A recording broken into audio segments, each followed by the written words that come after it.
الحمد لله رب العالمين والصلاة والسلام على خاتم النبيين وعلى آله وصحبه أجمعين وبعد. معزز سامعین و ناظرین، اسلام اور قادیانیت کے مابین تقابلی مطالعہ جن اصولی امور میں ہم کر رہے تھے، اس سلسلے کی یہ آج چھٹی مجلس ہے، جس میں ہم معروف ایمانیات میں سے جو ایمان کا ایک رکن ہے اور وہ ہے ایمان بالملائکہ، اللہ کے فرشتوں پر ایمان۔ اسلام نے فرشتوں کے وجود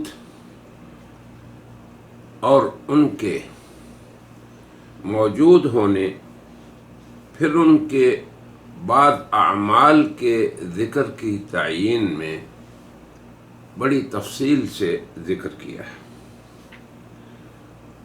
اللہ فرماتے ہیں وَإِذْ قَالَ رَبُّكَ لِلْمَلَائِكَةِ إِنِّي جَاعِلٌ فِي الْأَرْضِ خَلِيفَةً قَالُوا أَتَجْعَلُ فِيهَا مَن يُفْسِدُ فِيهَا وَيَسْفِكُ الدِّمَاءَ وَنَحْنُ نُسَبِّحُ بِحَمْدِكَ وَنُقَدِّسُ لَكَ قَالَ إِنِّي أَعْلَمُ مَا لَا تَعْلَمُونَ۔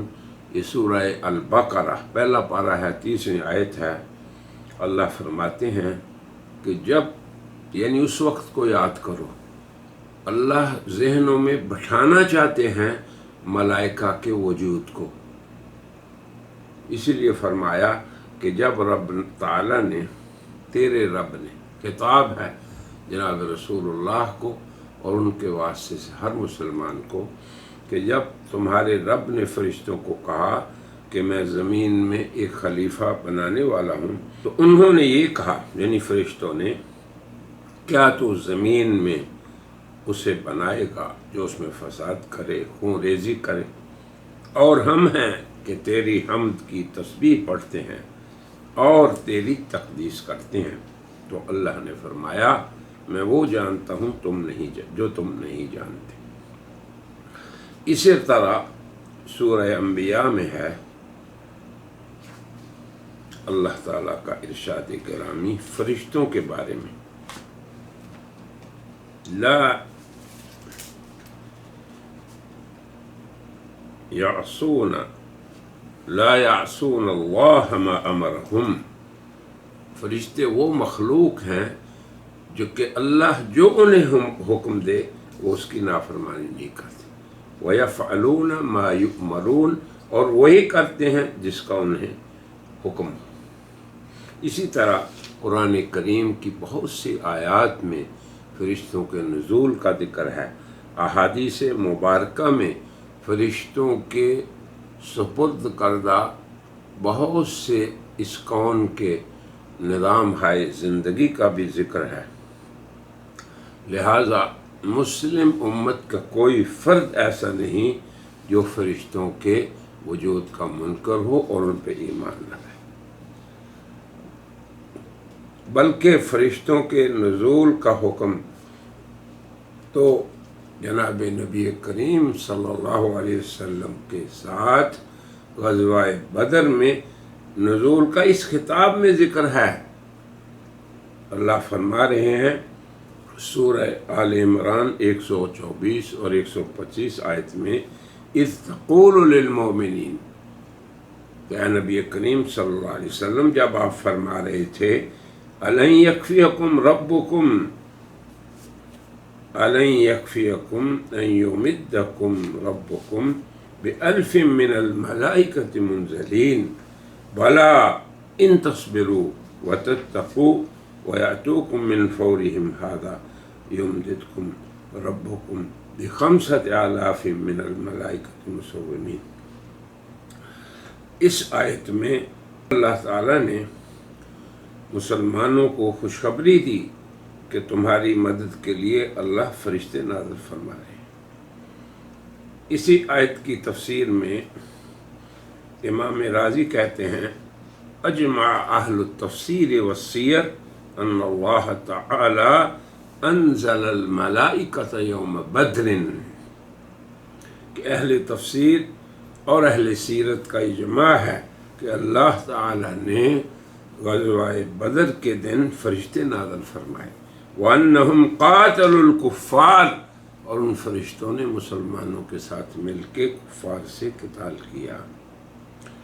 ابن عباس فرماتے ہیں، یہ رازی کی بات کر رہا ہوں، لم تقاتل الملائکۃ سوا یوم البدر الی آخرہ، کہ فرشتوں نے بدر کے دن ہی مسلمانوں کے ساتھ لڑائی کی، کسی اور جنگ میں نہیں۔ اسی طرح اللہ تعالیٰ فرشتوں کے نزول کا ذکر فرماتے ہیں، تنزل الملائکۃ والروح فیہا بإذن ربہم من کل امر سلام ہی حتی مطلع الفجر۔ لیلۃ القدر کے بارے میں اسی قدر کی سورہ قدر میں ہے کہ اس رات کو اللہ کے فرشتے اترتے ہیں، اور یہ رات سلامتی ہے فجر کے طلوع تک۔ لہذا علماء تفسیر کی اسی کی تفسیر میں کہتے ہیں کہ لقد ثبت ان الملائکۃ تنزل الی الارض، کہ اللہ کے فرشتے زمین پہ اترتے ہیں، مجالس ذکر، جہاں اللہ کا ذکر ہو وہاں حاضری دیتے ہیں، جہاں مجالس علم ہو، علم کی بات ہو رہی ہے، تعلیم ہو رہی ہے، تعلم ہو رہا ہے، پھر اللہ تعالیٰ لیلۃ القدر میں ان کا نزول تو بہت ہی عیاں ہے، ثابت ہے، ظاہر ہے۔ اللہ اکبر۔ امام بخاری اور مسلم نے حضرت ابو ہریرہ سے روایت فرمایا ہے کہ جناب رسول اللہ صلی اللہ علیہ وسلم نے ارشاد فرمایا، یتعاقبون فیکم ملائکۃ باللیل وملائکۃ بالنہار، کہ فرشتے تم میں اترتے رہتے ہیں، آتے رہتے ہیں، نوبت بنوبت آتے ہیں، رات کی نوبت والے صبح چلے جاتے ہیں، اور صبح والے پھر اس کے برعکس آ جاتے ہیں، ایک نوبت والے آتے ہیں اور دوسری والے جاتے ہیں، اور فجر کی نماز کے وقت جمع ہوتے ہیں، پھر عصر کے وقت ثم یعرج الذین یأتون فیکم ثم یعرج الذین یأتون فیکم، پھر وہ چلے جاتے ہیں۔ تو یہ رسول اللہ صلی اللہ علیہ وسلم نے ذکر فرمایا۔ اب یہ اسلام اور امت مسلمہ فرشتوں کے بارے میں وہ عقیدہ رکھتی ہے جس کا ذکر قرآن حکیم نے اور احادیث نبویہ نے ذکر کیا، تفسیر اور شرح کرنے والوں نے اس کی تفسیر مزید بیان کی، اور عام مسلمان گھروں میں ان پڑھ بھی یہ کہتے رہتے ہیں، آمنت باللہ و ملائکتہ و کتبہ و رسلہ، تو اس میں بھی اللہ پہ ایمان، فرشتوں پہ، کتابوں اور رسولوں پہ، تقدیر پہ، سب ذکر ہے۔ اب سوال یہ ہے کہ ماذا صرحت بہ القادیانیہ، قادیانیت کی موشگافی تصریح بیان کیا ہے؟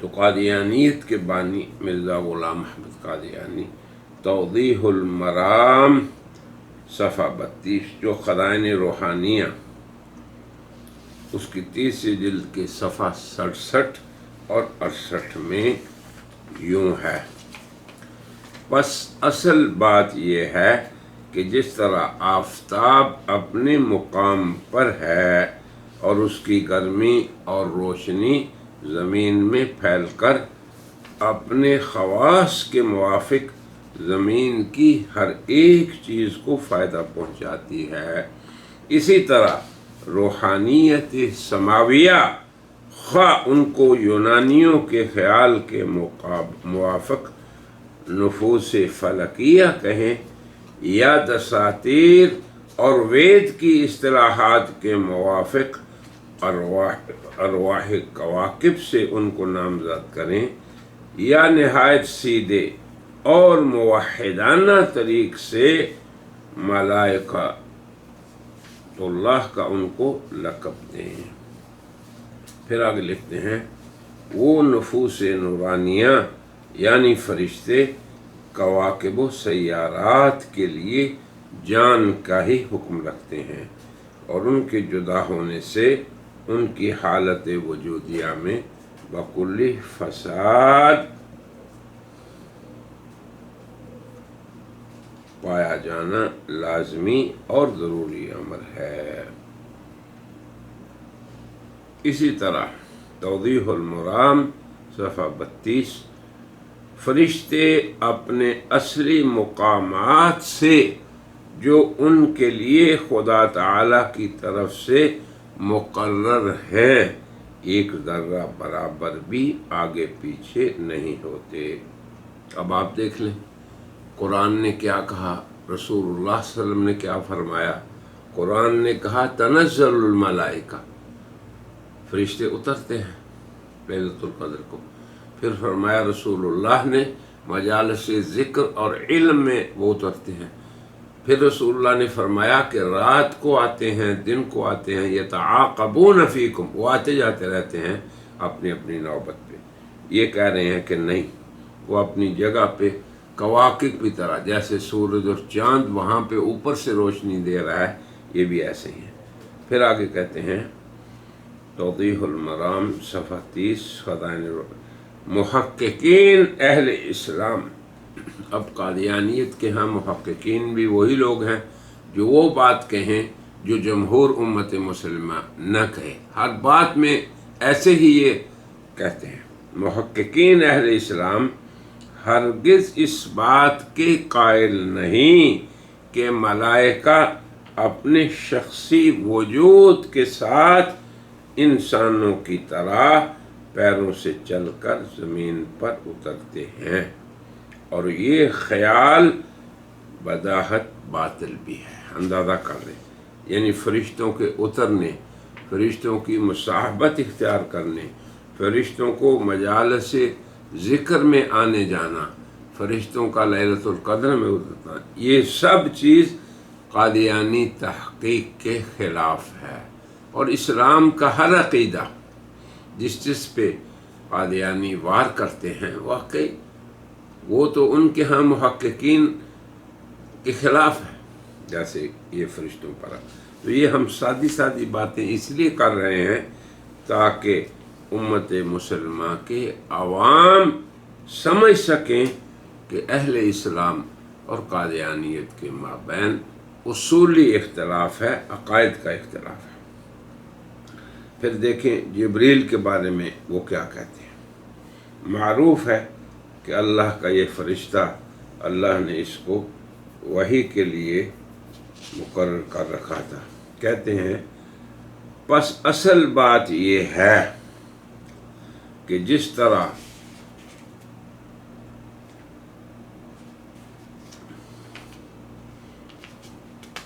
یہ تو پہلے ہم نے ذکر کر دی۔ ہاں، اب جبریل کے بارے میں دیکھیں۔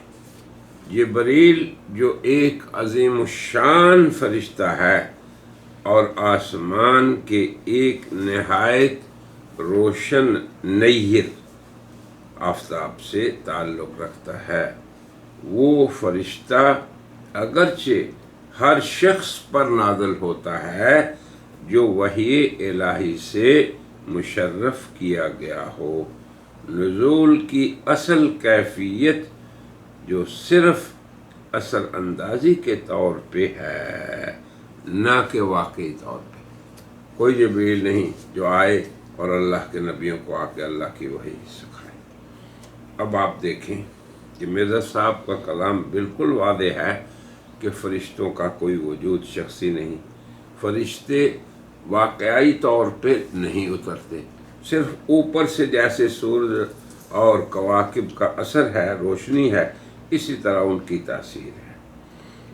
اور یقیناً یہ قادیانی تصریح فرشتوں کے بارے میں یقیناً کتاب اور سنت، قرآن حکیم اور احادیث سید المرسلین کی تصریحات کے کھلم کھلا خلاف ہے۔ اب آپ دیکھیں، ابھی آپ نے سنا کہ مرزا صاحب فرشتوں کے نزول کو تاثیر سے اس کو تعویل کرتے ہیں کہ اوپر سے اثر انداز ہو رہے ہیں، جیسے سورج کی روشنی اور چاند کی روشنی اور کواکب کی۔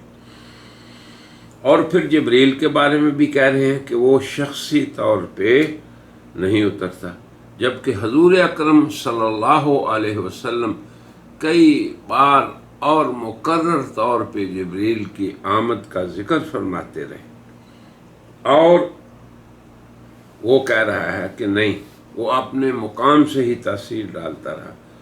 تو یقیناً یہ قول بلا ریب، بلا شک ایسی تعویل ہے جسے الحاد اور زندقہ کے سوا کچھ نہیں ہم کہہ سکتے، اور یہ کہیں گے کہ شریعت جس کی نصوص قرآن کریم اور جناب نبی کریم صلی اللہ علیہ وسلم جو محبت قرآن ہیں ان کے ارشادات کی یہ کھلا مخالفت ہے۔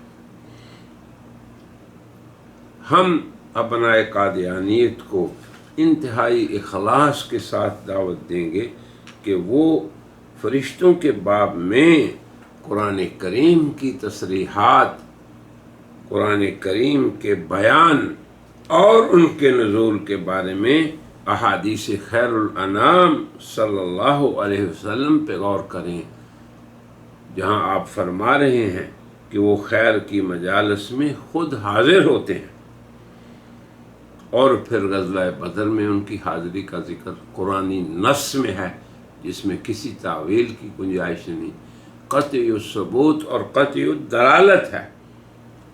جب مرزا صاحب کی یہ تصریحات قرآن و سنت کے خلاف ہیں تو بجائے اس کے کہ اس پہ ضد کی جائے، ان کو قبول کرنا چاہیے۔ حق ہی اس لائق ہے کہ اسے قبول کیا جائے اور اس کی اتباع کی جائے۔ اللہ سے دعا ہے کہ اللہ تعالیٰ اہل اسلام کو حق پہ استقامت اور اہل قادیانیت کو حق کو قبول کرنے کی توفیق عطا فرمائے۔ وآخر دعوانا ان الحمد للہ رب العالمین۔